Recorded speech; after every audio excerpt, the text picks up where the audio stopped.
வணக்கம். Jayanthi tips and videos. இப்பொழுது அபிராமி அந்தாதி 51வது பாடலிலிருந்து 55வது பாடல் வரை பார்ப்போம். பிறப்பும் இறப்பும் பெருவாழ்வும் பெற அரணம் பொருள் என்று அருள் ஒன்றில்லாத அசுரர் தங்கள் முரணன்று ஒழிய முனிந்த பெம்மானும் முகுந்தனுமே சரணம் சரணம் என நின்ற நாயகி தன்னடியார் மரணம் பிறவி இரண்டும் எய்தார் இந்த வையகத்தே. திரிபுரத்தை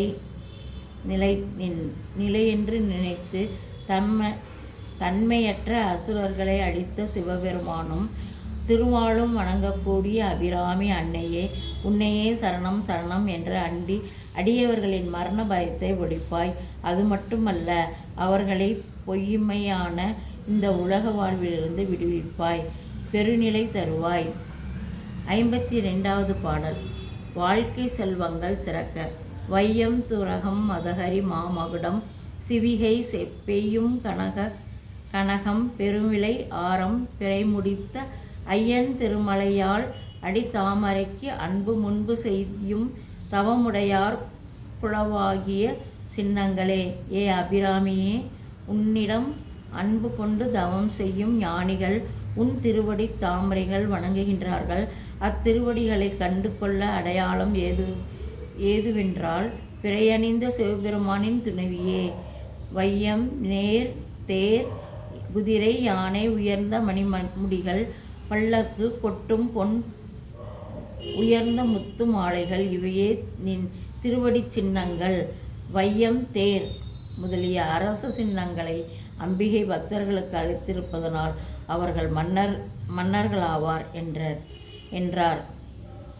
தவத்தின் உயர்வுக்கான 53வது பாடல். சின்னம் சிறிய மருங்கினில் சாத்திய செய்யப்பட்டும் பெண்ணம் பெரிய முழையும் முத்தாரமும் பிச்சி வைத்த கண்ணம் கரிய குழலும் கண்மூன்றும் கருத்தில் வைத்து தன்னந்தனி இருப்பார்க்கு இதுபோலும் தவமில்லையே.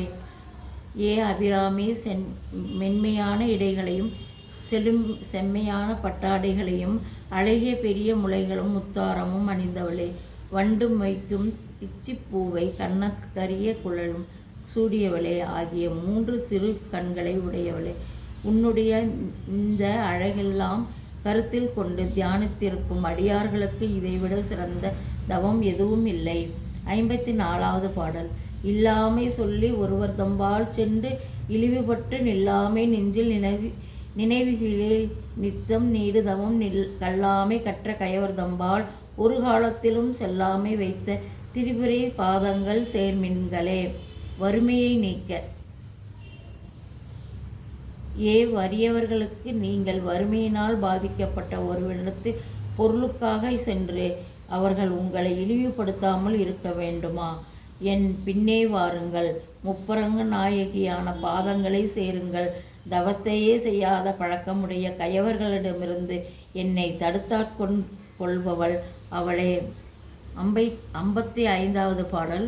பற்றற்ற நிலையை அடைய மின்னாயிரம் ஒரு மெய்வடிவாகி விளங்குகின்றது. அந்நாள் அகமகிழ் ஆனந்த வள்ளி அருமறைக்கு முன்னாய் நடுவெங்குமாய் முடிவாய முதல்வி தன்னை உண்ணாது ஒளியதும் ஒன்னிலும் வேண்டுவது ஒன்றில்லையே.